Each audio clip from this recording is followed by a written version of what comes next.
আসসালামু আলাইকুম। এই ম্যাথটা হচ্ছে রোভিং ফ্রেমের প্রোডাকশন রিলেটেড ম্যাথ। তো আমরা যদি প্রশ্নের মধ্যে খেয়াল করি, এখানে হচ্ছে আম, প্রতিদিনে কত মেট্রিক টন এই রোভিং ফ্রেমটা উৎপাদন করে সেই জিনিসটা আসলে জানতে চাইছে। তো এক্ষেত্রে আমাদের কিছু জিনিস আগে জানতে হবে, সেটা হচ্ছে প্রথম কথা হচ্ছে টিপিএম। টিপিএম জিনিসটা কি? আসলে টিপিএম হচ্ছে টুইস্ট পার মিনিট। আমরা জানি যে রোয়িং ফ্রেম বা রিং ফ্রেম এগুলোর মধ্যে স্পিন্ডল থাকে বা ফ্লায়ার থাকে। রোভিং ফ্রেমের মধ্যে ফ্লায়ার থাকে এবং রিং ফ্রেমের মধ্যে স্পিন্ডল থাকে। ওই ফ্লায়ার বা স্পিন্ডলের মধ্যে যে ইয়ার্নগুলো থাকে সেগুলো হচ্ছে স্পিন হয়। তো এই ফ্লায়ারটা আসলে কতটুকু স্পিডে ঘুরতেছে ওই জিনিসটাই আসলে টিপিএম এর মাধ্যমে প্রকাশ করা হয়। টিপিএম মানে হচ্ছে টুইস্ট পার মিনিট বা প্রতি মিনিটে কতগুলো টুইস্ট দেয়। রোভিং ফ্রেমের মধ্যে যেটাকে ফ্লায়ার বলে, রিং ফ্রেমের মধ্যে ওই জিনিসটাকে আসলে স্পিন্ডল বলে। তো দুইটার ক্ষেত্রেই টিপিএম একই জিনিস। আর আরেকটা জিনিস হচ্ছে টিপিআই, অর্থাৎ টুইস্ট পার ইঞ্চ, অর্থাৎ প্রত্যেক ইঞ্চের জন্য সে কতগুলো টুইস্ট দেয়। তো রোভিং আর রিং ফ্রেমের দুইটারই প্রোডাকশনের মধ্যে আসলে আমাদের এই টিপিআইটা ইউজ করা হয়।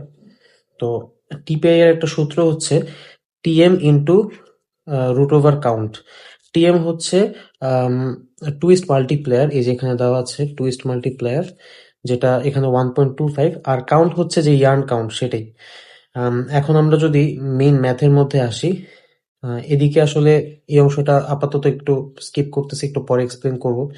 তো রোভিং প্রোডাকশন, তো রোভিং প্রোডাকশনের আমাদের সূত্র হচ্ছে টিপিআই বাই টিপিএম। তো টিপিআই কে আমরা যেহেতু এখানে রোভিং ফ্রেমের জন্য করতেছি, তাই আমরা টিপিআই এর ক্ষেত্রে ফ্লায়ার স্পিড বলবো। যখন আমরা রিং ফ্রেম করব তখন আমরা আসলে টিপিআই কে স্পিন্ডল স্পিড হিসেবে আহ, বলবো, ডিফাইন করব। তো এখন আমরা এই টিপিএম কে আসলে ফ্লায়ার স্পিড হিসেবে ডিফাইন করতেছি, এবং এই টিপিআই এর যে সূত্রটা সেটা হচ্ছে TM into root over English count. এখন এখানে ফ্লায়ার স্পিড আসলে কত দেওয়া আমরা যদি দেখি, আম, এখানে আসলে ফ্লায়ার স্পিড দেওয়া হচ্ছে 800 আরপিএম। এই যে 800 আরপিএম ফ্লায়ার স্পিড দেওয়া, যার কারণে উপরে আমরা 800 বসালাম। আর এখানে এই যে এখানে আসলে এটা ভাগ হবে না, এটা গুণ হবে। তো আমরা যদি রুট ওভার, এখানে 1.25 হচ্ছে আম, এই যে এখানে দেওয়া আছে টুইস্ট মাল্টিপ্লায়ার, এটা হচ্ছে 1.25 দেওয়া। আর এটার সাথে আমাদের এই যে রোভিং হ্যাঙ্ক, যেটা 1.25, সরি 1.2 এনই দেওয়া। তো 1.25 এর সাথে ইন্টু রুট ওভার 1.2 এনই যদি আমরা গুণ করি তাহলে আসে 1.37। তো এটাই হচ্ছে টিপিআই, টুইস্ট পার ইঞ্চ। আমরা নিচে আসলে এই কারণে 1.37 দিয়ে আসলে ভাগ দিলাম। তাহলে আমরা এখানে উপরে যেহেতু টুইস্ট পার মিনিট আর নিচে যেহেতু টুইস্ট পার ইঞ্চ, যার কারণে আমাদের এখন এখানে একক আসবে হচ্ছে ইঞ্চ পার মিনিট। এই এককটা হচ্ছে এখন ইঞ্চ পার মিনিট। এখন এই 800 আসলে কি? 800 হচ্ছে প্রতি মিনিটে কতবার সে হচ্ছে টুইস্ট দেয়, এই জিনিসটাই হচ্ছে 800। এখন এটা কয়টা স্পিন্ডলের জন্য? সরি, এটা তো আমরা হচ্ছে রোভিং ফ্রেমের ম্যাথ করতেছি, যার কারণে আমরা এখন ফ্লায়ার ইউজ করব। তো এই 800 বার ঘুরে হচ্ছে প্রতি মিনিটে একটা ফ্লায়ার।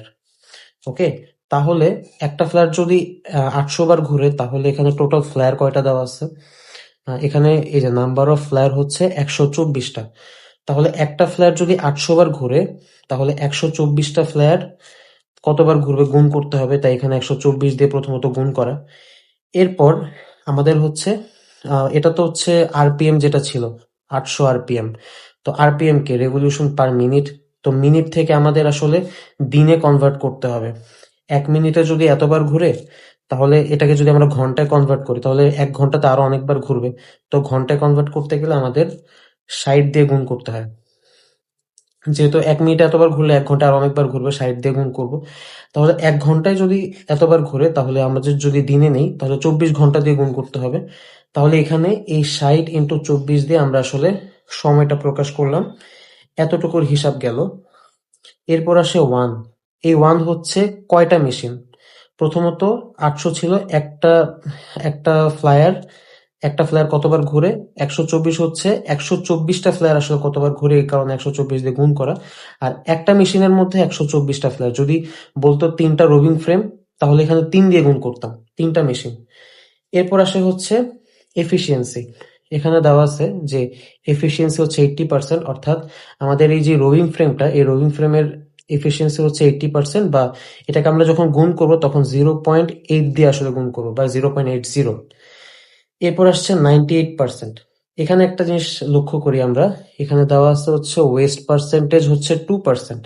তার মানে ওয়েস্ট পার্সেন্টেজ 2 হলে আমাদের আসলে এখান থেকে প্রোডাক্টের এফিসিয়েন্সি, হ্যাঁ, প্রোডাক্ট প্রোডাক্ট এফিসিয়েন্সি হচ্ছে 100 থেকে যদি আমরা 2 বাদ দিই তাহলে আমাদের 98% থাকে। তার মানে আমরা আসলে 2% ওয়েস্ট হলে 98% আসলে আমরা এখান থেকে পাই। তো এই 98% প্রোডাক্ট যেহেতু আমরা এখানে পাইতেছি, যার কারণে আমরা 98% বা 0.98 দিয়ে এখানে আসলে গুণ করবো। তাহলে এই জিনিসটা আমরা যেহেতু মিনিট থেকে ডে তে কনভার্ট করছি, এবং ইঞ্চ তো আগে ছিলই, তো এখন আমাদের একক হচ্ছে ইঞ্চ পার ডে। কিন্তু আমাদের প্রশ্নে কি চাইছে? প্রশ্নে চাইছে হচ্ছে মেট্রিক টন পার ডে। তো পার ডে তো আমরা নিয়ে আসলাম, এখন ইঞ্চ থেকে মেট্রিক টনে কিভাবে আনবো, এই কাজটাই আসলে আমাদের করতে হবে। কাউন্টের কিছু এখানে হিসাব আছে, এই জিনিসটা বুঝলে আমরা এটা কনভার্ট করতে পারবো। তো এখন ইঞ্চ থেকে হ্যাংকে যদি আমরা নিতে চাই, সেক্ষেত্রে কিছু ব্যাপার আছে। আম, এখানে আমি যদি একটু লিখি, প্রথমত ওয়ান, আচ্ছা, ইঞ্চ থেকে প্রথমে আমরা হ্যাংকে যদি নিতে চাই, প্রথমে আমাদের ইয়ার্ডে নিতে হবে। আমরা জানি হচ্ছে ওয়ান ইয়ার্ড, ওয়ান ইয়ার্ড হচ্ছে 36 ইঞ্চ। যার কারণে আমরা ইঞ্চ থেকে যদি ইয়ার্ডে নিতে চাই, এখানে 36 দিয়ে ভাগ করতে হবে। এই যে আমরা এখানে 36 দিয়ে ভাগ করলাম। এবার এই জিনিসটা কিন্তু এখন ইয়ার্ডে কনভার্ট হইলো। এখন আবার আমরা জানি এক হ্যাঙ্ক হচ্ছে 840 ইয়ার্ড। তাহলে আমরা যদি ইয়ার্ড থেকে হ্যাঙ্কে কনভার্ট করতে চাই, আবার 840 দিয়ে ভাগ করতে হবে। যার কারণে এখানে আমরা আবার 840 দিয়ে এখানে ভাগ করলাম। এরপর আমাদের এখানে লাস্টে, তাহলে আমাদের এই যে আমরা যদি এখানে দেখি, এই জায়গাটার মধ্যে আমরা আসলে কি কি করছি, এটা একটু অন্য একটা কালি দিয়ে দেখাই। প্রথমত ইঞ্চ পার ডে ছিল, ইঞ্চ থেকে আমরা এখানে 36 দিয়ে ভাগ করছি, যার কারণে ইঞ্চ থেকে এটা ইয়ার্ডে কনভার্ট হয়েছে। এরপর যদি আমরা আরো 840 দিয়ে ভাগ করি, তাহলে সেটা ইয়ার্ড থেকে হ্যাংকে কনভার্ট হয়েছে। এখন আমাদের এখানে একটা খুব গুরুত্বপূর্ণ ইনফরমেশন ছিল এই জায়গাটার মধ্যে, সেটা হচ্ছে এই যে রোভিং হ্যাঙ্ক হচ্ছে 1.2 এনি, এনি বা ইংলিশ কাউন্ট। এখন এই জিনিসটা কেন গুরুত্বপূর্ণ, এই জিনিসটা আমাদের এখন এখানে লাগবে। আমি একটু এই ফাঁকা জায়গার মধ্যে যদি লিখি, এখন আমি যদি এই ফাঁকা জায়গার মধ্যে লিখি যে 1.2 1.2 এনই, এই জিনিসটা দিয়ে আসলে কি বোঝায়? এই জিনিসটা দিয়ে আসলে বোঝায় যে 1 পাউন্ড তৈরি করতে আসলে কতগুলো হ্যাঙ্ক লাগছে, কতগুলো হ্যাঙ্ক। এখন এখানে 1.2 এনি মানে 1 পাউন্ড তৈরি করতে আমাদের 1.2 হ্যাঙ্ক লাগছে। তার মানে মাত্র 1.2টা হ্যাঙ্ক নিয়ে আমরা আসলে 1 পাউন্ডের একটা সুতার আসলে বান্ডিল তৈরি করতে পারি, বা সুতার পরিমাণ আসলে বের করতে পারি। যদি আমাদের 60টা হ্যাঙ্ক লাগতো, তার মানে আমরা বুঝতে পারতেছি যে আসলে সুতোগুলো অনেক বেশি চিকন, যার কারণে 60টা হ্যাঙ্ক জোড়া করে আমাদের আসলে 1 পাউন্ড তৈরি করতে হয়েছে। যেহেতু এখানে 1.2 হ্যাঙ্ক দিয়ে আমরা 1 পাউন্ড পরিমাণ সুতা এখানে পাইছি, তার মানে এখানে বোঝা যাচ্ছে যে এই সুতাটা অনেক বেশি কোর্সার, অর্থাৎ এখানে সুতার ওজন অনেক বেশি, সুতা অনেক বেশি মোটা, কোর্সার। এখন যদি আমাদের 60 হ্যাঙ্ক লাগতো, অনেক বেশি পরিমাণে হ্যাঙ্ক লাগতো 1 পাউন্ড বানানোর জন্য, তার মানে এটা হচ্ছে অনেক বেশি ফাইনার বা অনেক বেশি চিকন এই সুতাটা। তো আমরা এখানে বুঝতে পারতেছি আসলে এখানে দৈর্ঘ্যের সাথে ওজনের একটা সম্পর্ক আছে। আমাদের যদি 1 পাউন্ড বানাতে 1.2 হ্যাঙ্ক লাগে, তার মানে আমরা যদি এখানে পাউন্ডে কনভার্ট করতে চাই, আমরা এখানে আরো 1.2 দিয়ে এই জিনিসটাকে যদি ভাগ দেই, তাহলে এই জিনিসটা তখন হ্যাঙ্ক থেকে পাউন্ডে কনভার্ট হবে। এই যে এখানে আরো 1.2 দিয়ে আমরা ভাগ করছি, যার কারণে এটা এখন পাউন্ডে কনভার্ট হয়েছে।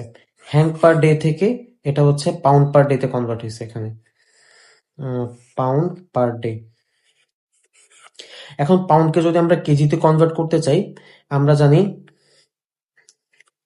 1 KG is equal two 22 pound. যার কারণে আমরা যদি এখন কেজিতে কনভার্ট করতে চাই, যার কারণে আরো 2.2 দিয়ে ভাগ করতে হয়েছে। ও সরি, 22 না, 2.2 পাউন্ড, যার কারণে আরো হচ্ছে 2.2 দিয়ে ভাগ করতে হয়েছে। এরপর আবার আরেকটা জিনিস আমরা জানি, 1 metric ton is equal to 1000 KG, যার কারণে কেজি থেকে মেট্রিক টনে কনভার্ট করতে আরো 1000 দিয়ে ভাগ করতে হয়েছে। তাহলে আমরা যদি এখানে উপরের তথ্যগুলো যদি সব ক্যালকুলেটরে হিসাব করি, তাহলে আমাদের টোটাল যে আনসারটা সেটাই আসলে আসবে। তাহলে এই ছিল রোভিং ফ্রেমের প্রোডাকশন রিলেটেড ম্যাথ। এখন সবশেষে যদি পুরো প্রসেসটাকে আমরা একটা সূত্রের মধ্যে নিয়ে আসতে চাই, তো তাহলে আমরা এখানে লিখতে পারি রোভিং প্রোডাকশনের সূত্র হচ্ছে একটা ফ্লায়ারের ফ্লায়ার স্পিড।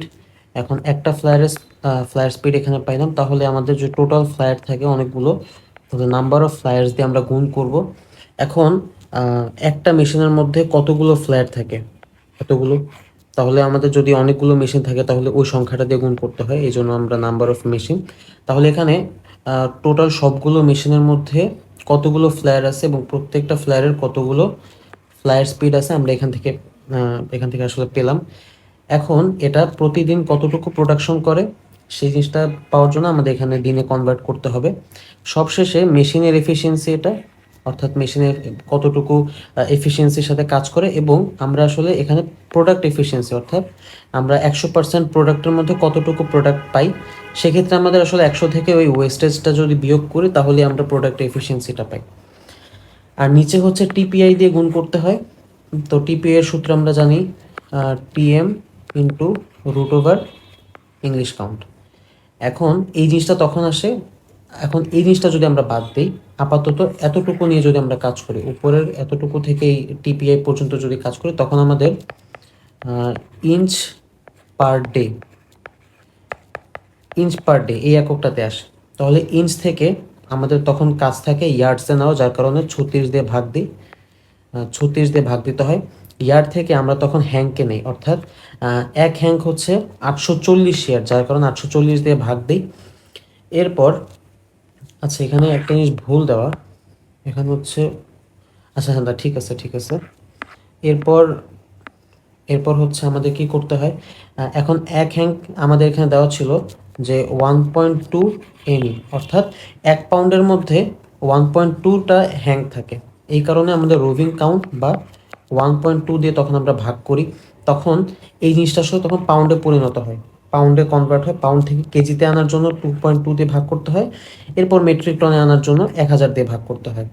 এই হচ্ছে আমাদের রোভিং প্রোডাকশনের মোটামুটি ডিটেলড ফর্মুলা।